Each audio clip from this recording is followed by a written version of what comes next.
Alright, just wanted to do a quick update on my brew stand that I was working on last video I did. It's been a while. I think I was in the middle of welding this frame together, and I've done a lot since then. I'll go through some of the stuff I think I've done since then and just update everything. So, I added a black pipe for gas lines across the front of here. And my method for that was just to order some, I think this is half-inch black pipe. I've got connectors every 12 inches. I run another black 12-inch pipe, and then I run a connector, and then a 12-inch pipe, connector, 12-inch pipe, connector, 12-inch pipe, connector. On this end, my coupler here goes into a reducer that has another brass reducer in it, and that then fits the standard cooker mount here from a propane tank using the standard gas line. I ordered 3 more of these same gas lines and then just took off the regulator, and I just used the pen valve here to regulate my burners. Now this was a 10 psi regulator that I had on here, 10 psi, and it wasn't giving enough gas for all 3 of these, so I simply just bored this hole out just a little bit more. So it's probably 20 or 30 psi now. I can't tell you because I don't know, because I just bored it out with a drill bit. Opened it up, so these all get a lot of flame now.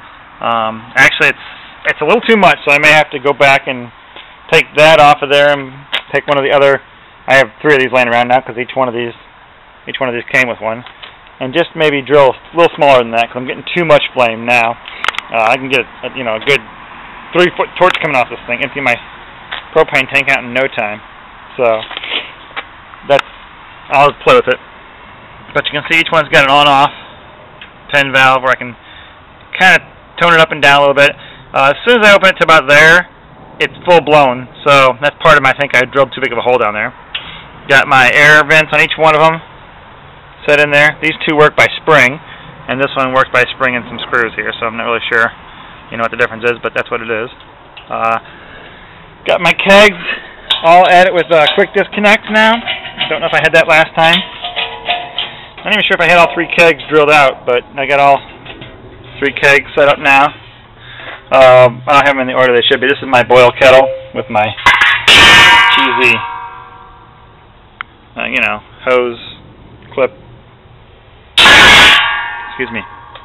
This one I have nothing hooked up to yet. I need to get my, this one's going to be my mash tun. I need to get my false bottom in here. I have it. It's in my cooler right now since I haven't switched over to using this yet. And this one is my water hot liquor tank. So it's just got a pickup down here with about, I don't know, about a finger's thickness off the base. That way I don't burn it out on accident. I can hear it bubbling a little bit before I burn it out, and there's a little bit of water in there. Never want to go all the way to the bottom of a hot liquor tank. You'll burn it out. Down here I mentioned the couplers right there. It's the last coupler, and then I added a 2-inch. I could have went 1 inch on here, but I went with 2-inch. I didn't know how long it was to get past this piece of metal. And then a cap on the end to shut it off. And that was just so I could put it in these little clamps that I welded on. I just tack welded those on, nothing major. They kind of look sloppy. Like I said, I'm keeping this cheap. Cheap. So I just tack welded those on there. That's some flimsy metal. I'm not even sure what those are made of, but boy, it melted like crazy. I think the other thing I've done since last one is I added these gussets. That was what I was really waiting on. I added some nice thick gussets. I mean, they're almost a 1/4 inch thick metal to the bottom corners, and then drilled a 1/2 inch hole in there so I could put my casters on there. And I can change those out to bigger ones. I'm a little worried those might be too small for this setup now. But because I got that gusset in there, I can put nice heavy-duty wheels on this and not have a problem. Another thing I might change on this is my line going across here is kind of just a pieced together some bed frames. Well, the whole thing's made of bed frames, but just some pieced together stuff, and rebar coming down, all tack welded together, So you see, I'm playing with my welding. I got my initials in there. So that's all that. I added the pumps. I don't know if I had them on last time. So I've got 2 pumps. I got a Marsh pump 809 marsh pump, I think it is. I don't see a model on there, but I think it's the 809 marsh pump. Anyways, that's my big boy that does all the heavy duty lift work, you know, pumping cases of grains in there. That's for my mash, recirculating, bringing out the brew. And then I've got this little pump, and I really need to switch sides, flip-flop them towards this one's on this side, and this one over here's on this side, because this is just for my hot liquor tank, running hot water through, and it's a little bitty pump. It's literally, I think it's like a coffee pot pump or something, and it's not the greatest thing. It's got a little flimsiness. I actually had to weld all this just to get it around the outside of this pole here, to get it past that. So I may flip-flop this one and this one, since this one will be doing all the work on the beer end down there, and this one will be doing all the work on the hot liquor tank. I probably flip them around. So that may be my next thing. Take it all apart. It's just those are just bolted in there. Those are not permanent welded in there anywhere. So that wouldn't be a problem flipping them around. Let's see what else I've done since last time we spoke. Oh, I made a ARM controller unit, which I'm trying to figure out how I want to do exactly. Obviously, my pumps run over here right now. That's all it runs over here as far as power goes. The two pumps come over here, and I had them just coming out to a box that I'd set over here and plugging them in. But what I've done now is I've added all these switches and two controllers. So my goal is with these controllers, I don't have them locked in here right now because I need to wire them all up, but they're in there gently. This and this are temperature controllers, so this will show the temperature of the hot liquor tank, and this will show the temperature of the mash. And you can use these to turn on or off something, whatever that happens to be. So what I'll use them for is I'll use them to turn off a solenoid, a gas solenoid, on my hot liquor tank and on my mash, so I can maintain a temperature. And this switch right here will be for the gas solenoid to turn it on the hot liquor tank, and this will be the gas solenoid to power it up on the mash. Now once I power it up, it won't just kick on. What will happen is it'll allow the temperature on here to control it for whatever I set it to, using the controller inside this. So if I set it to 148, it'll maintain 148.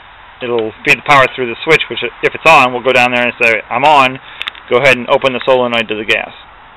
And then when this says stop feeding power, it'll stop feeding power even though the switch is on, but it just won't get power because it's saying don't feed power, and the solenoid will turn off. So this is just a on-off, because sometimes you want to be able to see the temperature, because this will have a temperature gauge going down as well. You want to be able to see the temperature, but not have the gas kick on. So that's why I've got the gas lines, the solenoids actually on a switch.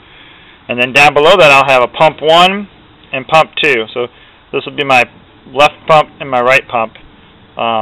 Currently I have them flip-flop down below like I mentioned, and I'm going to flip them over. But this will be the little coffee pot pump for hot liquor tank, and this will be the March pump for pumping my mash circulation and for pumping into the boil tank. And this will be a main that controls this whole board. When this is on, this will probably be on the whole time I'm working, because that'll turn on these, and it'll actually feed power to everything when it's turned on. So this will be a main. I'm going to do some kind of little labels right in here. I think I'm going to try and engrave little pieces of metal and then just tack weld them on the front of here, because I'm really liking the way this whole weld look of everything's going. It's kind of got a neat look to how it's all welded and burnished and stuff, so we'll see. I'll just give you a real quick look inside of this. It isn't complete, like I mentioned. There's just the 5 switches screwed in over here on the front, and then the 2 controllers up top there, kind of held in with their little lock clamps. I don't even have them all the way in right now. As you can see, they're loose. There's actually a little back plate that goes on this that fits in here to keep your wires from getting crossed, but I got to wait till I get my wires all ran. And this is a little hose for my wire to go out with a connector here going through the back of this, and obviously the screws that hold the whole thing onto the frame.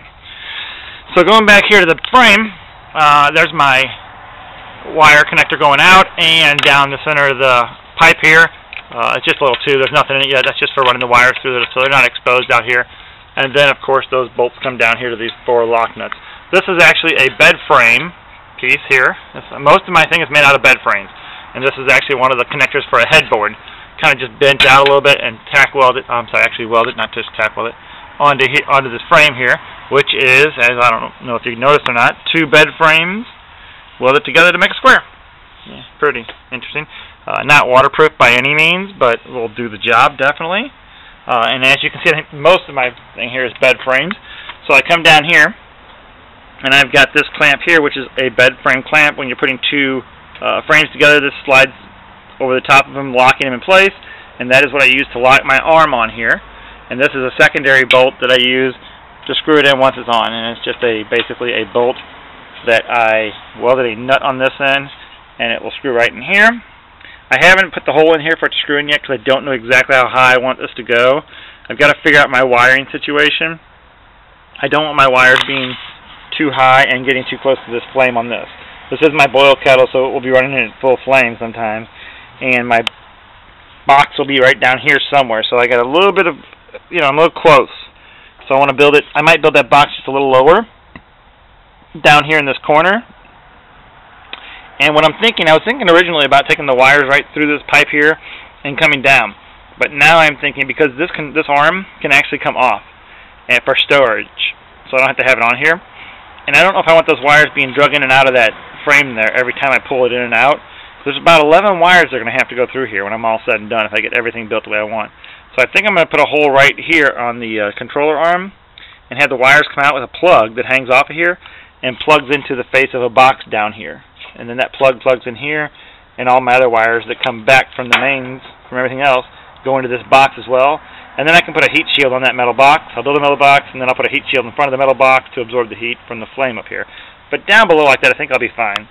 So I'm going to back up a little bit here and show you what I have there. Right now you can see I've just wire tied all the wires coming over from the pumps, because I was using it for the pumps the other day.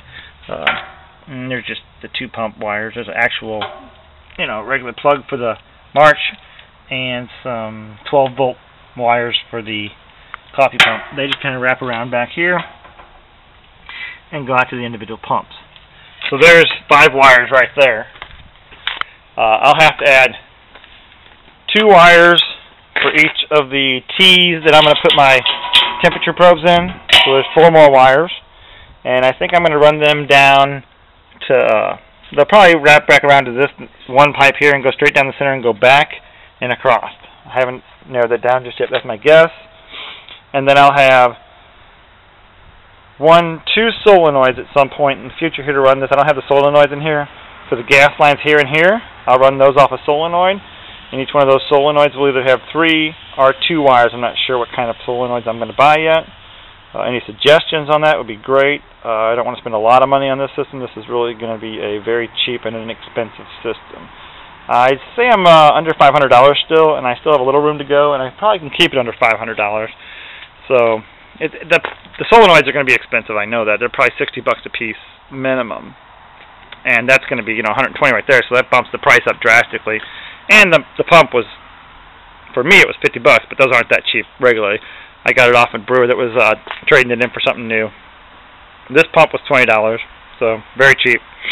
A lot of this was like old turkey fryer burners, so didn't pay anything for them, but I know they do cost money. So all in all, it's getting pretty good. It's getting close. It's not to the point where I can actually do a brew yet, controlled. I can definitely brew on it. It has the flame. It has everything I need. I can plug the pumps in and brew, but I can't do a controlled brew with the temperature and the mash. So right now, when I do it, I did a brew like 2 weeks ago, 3 weeks ago, maybe a little longer, and I did not use this mash tun. Well, they're not in the right spot, but I didn't use my mash tun. I used a cooler to maintain the temperature because I didn't have a controlled flame here, and you really need to have that controlled flame in order to do a mash and the recirculation and a false bottom.